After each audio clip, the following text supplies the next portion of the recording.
Nosso capítulo se inicia com uma narração que dizia: Leon gosta de pescar. Lançar iscas o acalmam, o ajuda a pensar. Agora ele pensa em dar o troco. Seu corpo e uma memória de dor da surra que levou de seu pai. O bastardo manteve na fossa por 8 horas. Ele provavelmente estaria lá se Mike Peixe-Boi não fosse tão recatado. Em seguida, um homem de 300 quilos o pegava. Então dizia em deboche: Vocês podem não ser tão orgulhosos. Deixar um verme magrelo ver a minha bunda me deixa tenso. E aí, dava um cagaço ali mesmo. Quando saiu da latrina, era como se ele não existisse. Ninguém olhou pra ele, ninguém o notou. Era como se ele estivesse invisível. E aí, pra ficar de boa, ele ia pescar. E mais tarde naquele dia, nos era revelado que ele ficou de barriga vazia, porque ele não era bem-vindo no fogo. De volta ao presente, nos era dito que Leon pretendia acabar com eles, mas ele não sabia como. Mas então, ele fisgava alguma coisa.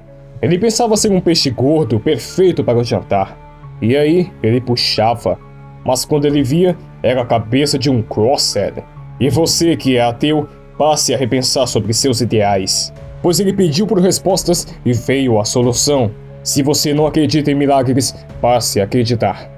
A cena corta para a nossa dupla favorita. E Greg falava sobre a noite passada. Mas Steve falava esqueça. Mas quando ele insistia, Steve jogava uma chave de fenda nele. Enfurecida, ela dizia para esquecer o que aconteceu na noite passada.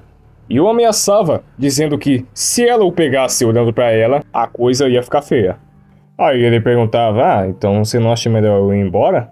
Ela responde: meu irmão, saia com você, cara. O sol está se pondo, se você está comigo, então venha. Aí depois de um tempo, não dava em nada essa DR aí. Ela perguntava: onde caralho a gente tá? Ele responde: não sei, a bateria do GPS acabou. Acho que a gente perdeu a trilha há mó tempão, hein? Aí ela fala: por que você não disse isso antes? E ele todo acuado pra não apanhar falava: mas eu falei. Eu acho que você não me escutou por causa do vento. Rapaz, não provoque ela não. Aí eles dois refletiam, né? Falavam: caramba, esse pântano é grande mesmo, hein? É, gigante. E aí eles chegavam num ponto em que as bicicletas eram inúteis. E aí eles seguiam por um caminho em que a HQ não mostrava. E eles chegavam em algum lugar que parecia ter gente. Aí Steve olhava e falava: ó, não parece que tem alguém aqui não, hein? Vamos entrar. Era um acampamento. E aí os dois se separavam. Steve ia ver o que tinha no estoque, e o Greg ia ver se algum dos barcos funcionava. E bem, o Greg achava o que vocês já sabem, né? É muito previsível isso. E ele contava ali: 2 adultos e uma criança. Mas do jeito que eles estavam, não parecia ser coisa de um crosshead. E aí, eles escutavam... Era um javali gigante, parceiro. Eles ficavam cara a cara, e quando ele ia atirar, não tinha munição. E ele sai correndo, pedindo ajuda da Steve. Steve, me ajuda! Depois disso, a cena corta para o núcleo de Leon. Ele ficou 2 dias em seu abrigo, chapado e se organizando. E seus primos da milícia cuidavam de seus próprios assuntos. Ninguém ali respeitava o cara, mas todo mundo amava as paradinhas que ele fazia. E ele teve todo o tempo do mundo para destilar seu ingrediente especial com um mínimo de risco de contaminação pessoal. E por fim, preparava o lote para sua base mortal. E aí ele pegou tudo que fosse útil, armas e suprimentos. E quando chegou a noite, ele melhorou a sua fórmula. E aí, ele chegava e dava paradinha pro seu primo. E o primo dele falava: mas que merda é essa aqui? E o Leon respondia: não, é um presentinho, pô. É uma paradinha nova que eu fiz, vai te deixar maluco. 1 hora depois, nada acontecia. E Leon pensava: caramba, mano, será que eu fiz merda? Errei na dose? Errou nada, filho. Do nada, o Ray ficava infectado. Ele corria atrás da mulher e falava: eu quero beber sangue e dar uma cagada. Ele seguia com o seu plano e corria para o seu barco, enquanto o guarda da torre estava muito ocupado.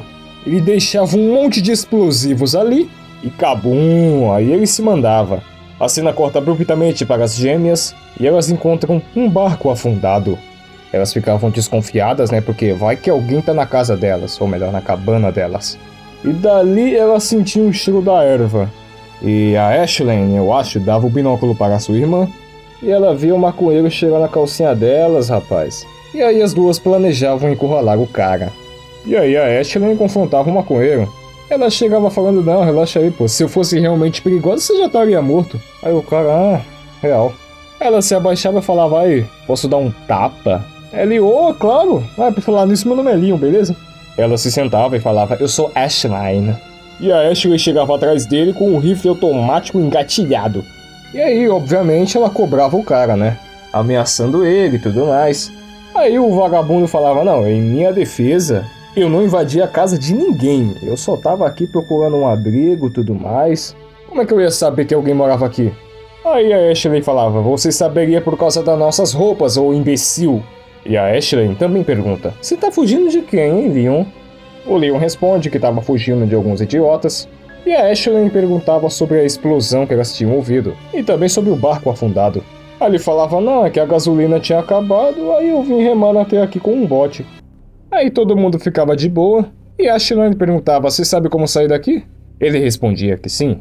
Ele falava que elas pareciam estar bem famintas e perdidas, e ele se oferece para pegar alguns peixes e preparar para elas. E Ashley achava uma ótima ideia. Mas a Ashley falava que iria ficar com as armas dele. E ele falava, né, tranquilo, pode levar tudo. Mas aí ele já ficava animadinho, né? Meu casal. Steve pergunta, falta muito tempo aqui? A gente tá remando há mó tempão. E o Greg falava, sei lá, bicho. Deve faltar uns 45 ou uns 50 quilômetros. Aí o Greg achava melhor abrir a vela e falava, haha, nada pode pular em cima de nós agora. E a Steve falava, sim, verdade, javalis não sabem nadar. Ele ficava meio bolado com isso, e a Steve falava que era um pouco difícil esquecer de um grande pedaço de bacon correndo atrás dele. E depois disso, eles navegavam tranquilamente naquele dia ensolarado maravilhoso, naquele rio repleto de crocodilos. Que lindo, romântico. Mas aí, Steve sentia um cheiro muito forte de fumaça e gasolina e pedia para abaixar o mastro. Através do binóculo, Steve via o que parecia ser uma instalação queimando. Mano do céu, que visão do inferno, cara. E bom, uma hora depois, está escuro bastante para levantar a vela novamente. Estranhamente, Steve não atirou em ninguém e ficou com muita vontade de fazer aquilo.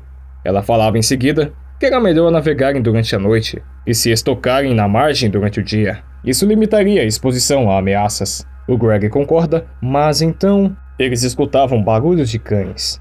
E olha quem foi que sobreviveu, Amanhecia e ele pensava em sapecagens. Mas então ele sentia cheiro de peixe grelhado. E aí ele ouve vozes vindo de um monte ali na margem e batidas na água. Ele acordava Steve e pedia para que ela visse o que ele viu. E aí ela via, né? O que ela via? As gêmeas, é claro, e elas estavam da maneira como vieram ao mundo. Era ele que estava preparando o peixão. Aí a Ashley cobrava ele, mano, eu não falei pra você não olhar pra gente enquanto a gente se troca? E ele esperto falava, não, eu só tava olhando pra distinguir quem é quem. Tá que pariu, hein, mano. Aí ele continuava, Ashley, você tem muita maldade nos seus olhos. E sua irmã falava, e 3 quilos a mais na bunda. Bem, enquanto eles comiam o peixão, o Leon perguntava se elas tinham algum plano em particular de se esconder. As duas falavam que o plano era olhar para os Crossed e atirar. Só que, ao invés delas falarem Crossed, que é o certo, né? Elas falavam crias do demônio. E ele questionava, como assim crias do demônio? E a Ashley explicava, não, que a gente viu no noticiário que os primeiros foram conjurados por alguns góticos em Kandal, através das suas tábuas Ouija. Aí o Leon falava, sério? O meu pai disse que são uma praga que começou com a degeneração racial que corrompeu a missão supremacista. E a Ashley falava, caraca, potente, hein? Aí ele explica que um dos motivos do porquê que ele fugiu de lá era porque ele era um saco de pancadas. Mas voltando ao assunto da origem do vírus Crossed, ele falou que escutou isso de um rádio, de um pregador que estava falando de um rádio, né? Ele estava reunindo um grupo de sobreviventes em uma arca para encontrar algum tipo de lugar para recomeçar. Aí ele falava, se vocês quiserem vir comigo, beleza. Aí as duas respondiam, não, beleza, a gente vai pensar. Aí ele ouvia um barulho, ip, ip, ip, ip, ip, ip. E ele falava, é meu pai, ele tá chamando os cachorros. Ele falava que poderia ser os Crossed, mas se não for, era seu pai que estava o caçando. E as duas ficavam tipo, caramba, mano, o que você fez pro seu pai tá te caçando? E ele contava, sem dar muitos detalhes, como que ele infectou todo mundo. Ele também nos informava que todos ali são crias de incestos e vícios. Imagine como seria um clã de Crosseds desse tipo.